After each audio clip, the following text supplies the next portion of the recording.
오늘 주백성교의 큐티 본문은 누가복음 19장 28절에서 44절까지의 말씀입니다. 오늘 본문의 말씀 중에서 우리가 집중적으로 살펴볼 말씀은 28절에서 31절 그리고 38절의 말씀입니다. 예수께서 이 말씀을 하시고 예루살렘을 향하여 앞서서 가시더라. 감람원이라 불리는 산 쪽에 있는 벳바게와 베다니에 가까이 가셨을 때에 제자 중 둘을 보내시며 이르시되 너희는 맞은편 마을로 가라. 그리로 들어가면 아직 아무도 타보지 않은 나귀 새끼가 매여 있는 것을 보리니 풀어 끌고 오라. 만일 누가 너희에게 어찌하여 푸느냐 묻거든 말하기를 주가 쓰시겠다 하라 하시매 이르되 찬송하리로다. 주의 이름으로 오시는 왕이여 하늘에는 평화요 가장 높은 곳에는 영광이로다 하니. 오늘 본문의 배경이 되는 이 그림은 예수님의 명령을 따라 두 제자가 나귀 새끼를 가지고 오는 장면입니다. 오늘 본문의 말씀을 통해서 우리가 생각해 봐야 할 주제는 우리 제자들은 어떻게 예수님을 닮아가야 할 것인가 입니다. 오늘 본문은 2000년 전에 예수님께서 십자가의 죽음을 위해 예루살렘으로 입성하신 것을 기록하고 있습니다. 2000년 전 예수님께서 예루살렘 성에 입성하실 그때에 많은 사람들이 종려나무 가지를 흔들며 찬송을 하였습니다. 찬송하리로다 주의 이름으로 오시는 왕이여 하늘에는 평화요 가장 높은 곳에는 영광이로다. 호산나 다윗의 자손이여 찬송하리로다. 주의 이름으로 오시는 이여 가장 높은 곳에서 호산나 하면서 예수님을 환영하고 찬송하였습니다. 이처럼 예수님께서 우리를 구원하시기 위하여 십자가의 죽음이 예비되어 있는 예루살렘 입성을 기리고 기념하기 위해서 또한 사람들이 종려나무 가지를 들고 예수님을 환영하고 찬송한 것을 기념하기 위해서 지키는 주일이 종려주일입니다. 오늘 본문에서 예수님께서 우리의 죄를 용서하여 주시고 우리 대신에 죄값을 치르시기 위하여 십자가에서 죽음으로 죄값을 치르시기 위하여 기꺼이 예루살렘 성으로 입성하십니다. 30절 말씀에 보면 이르시되 너희는 맞은편 마을로 가라. 그리로 들어가면 아직 아무도 타보지 않은 나귀 새끼가 매여 있는 것을 보리니 풀어 끌고 오라.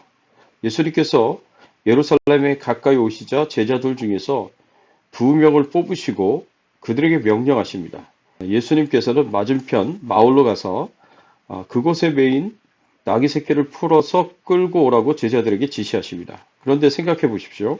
제자들에게 돈을 주고 나귀를 사오라고 하신 것이 아니고 그냥 나귀를 가져오라고 말씀하십니다. 그렇다면 그 나귀의 주인이 이 제자들을 뭐라고 생각하겠습니까? 도둑으로 생각하지 않겠습니까? 그러할 경우를 예상하시고 예수님께서 제자들에게 주신 말씀이 있습니다. 본문 31절의 말씀에 보면 만일 누가 너희에게 어찌하여 푸느냐 묻거든 말하기를 주가 쓰시겠다 하라 하시매 라고 말씀하십니다. 이 말씀에서 우리는 예수님께서 사역에 대해서 어떻게 생각하시는지를 알 수 있습니다. 우리 제자들은 어떻게 예수님을 닮아가야 하겠습니까? 우리도 예수님처럼 헌신적으로 사명을 감당하는 삶을 살아야 합니다. 예수님께서 제자들에게 나귀 새끼를 가져오라고 말씀하십니다. 그 나귀를 데려올 때에 누군가가 왜 나귀를 가져가느냐 말할 수 있습니다. 그리고 그 나귀를 가져가지 못하게 막을 수도 있습니다. 그리할 때 주가 쓰시겠다는 말을 하라고 말씀하십니다. 그리하면 즉시 그 나귀를 보낼 것임을 말씀하십니다. 이렇게 말씀하시는 예수님과 그렇다고 그 말 한마디에 나귀를 순순히 내어주는 주인이나 모두 이해하기가 쉽지 않습니다. 그러나 이 말 한마디에 바로 예수님이 사명에 대하여 어떻게 생각하시는지를 아주 잘 드러내주고 있습니다. 주께서 원하신다면, 주께서 바라신다면 무엇이든지 드리겠다는 것이 예수님의 생각이었습니다. 그래서 예수님께서 아버지의 뜻에 완전히 순종하셔서 이 땅에 내려오신 것이고 우리의 죄를 대신 지시고 십자가에 못 박히신 것이 아니겠습니까? 주께서 원하신다면 조롱과 핍박과 고통도 십자가의 죽음도 기쁨으로 감당하시겠다는 것이 예수님이 사명에 대하여 가지신 생각입니다. 이러한 철저한 사명감을 예수님께서는 바로 나귀 주인에게도 요구하신 것입니다. 이 나귀를 주께서 원하시고 주께서 쓰시겠다는 것입니다. 이것을 받아들이면 나귀 주인은 나귀를 기쁨으로 주께 드릴 수 있는 것이고 이것을 받아들이지 못한다면 주인은 나귀를 줄 수가 없습니다. 그러나 주인은 예수님의 요구에 기쁨으로 순종하였습니다. 오늘날 예수님께서는 나귀의 주인에게 요구하셨듯이 우리에게도 요구하십니다. 주께서 원하시니, 주께서 쓰실 것이니 너의 생명을 달라, 너의 시간을 달라, 너의 모든 것을 달라고 말씀하십니다. 이 예수님의 요청에 우리가 어떻게 반응해야 하겠습니까?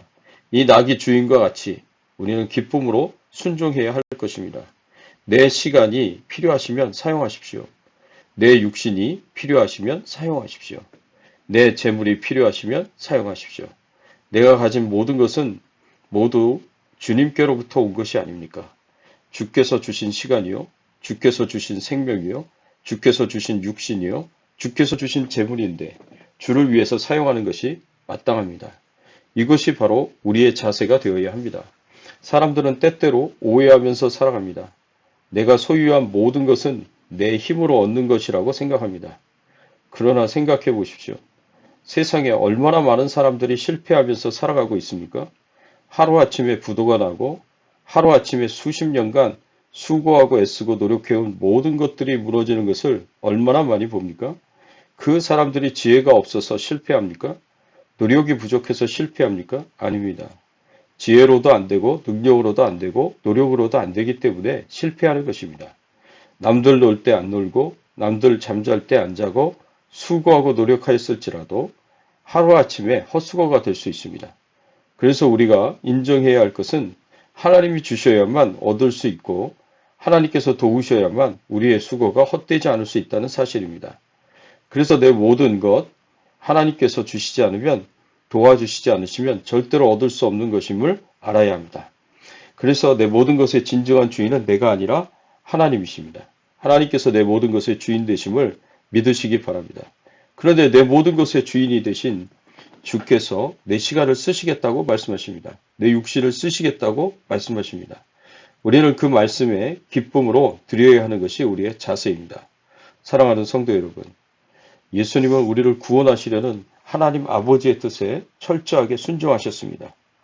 하나님께서 우리를 구원하라고 사명을 주셨을 때 그 모든 영광과 생명까지도 주께 드리고 고통과 멸시와 십자가의 죽음을 달게 받으셨습니다. 예수님은 우리의 찬송과 영광을 받으시기에 합당한 분이십니다. 이 예수님을 깊이 묵상하시면서 감사하시고 찬송하시며 예수님처럼 살기를 다시금 결심하시고 헌신하시는 우리 성도님들이 되시기를 예수님의 이름으로 축원합니다. 함께 기도하겠습니다. 하나님 아버지 감사합니다. 2000년 전에 예수 그리스도를 이 땅에 보내주시고 우리의 모든 죄를 대신 지시고 우리 대신에 죄값인 죽음을 십자가에서 다 치러주시니 감사를 드립니다.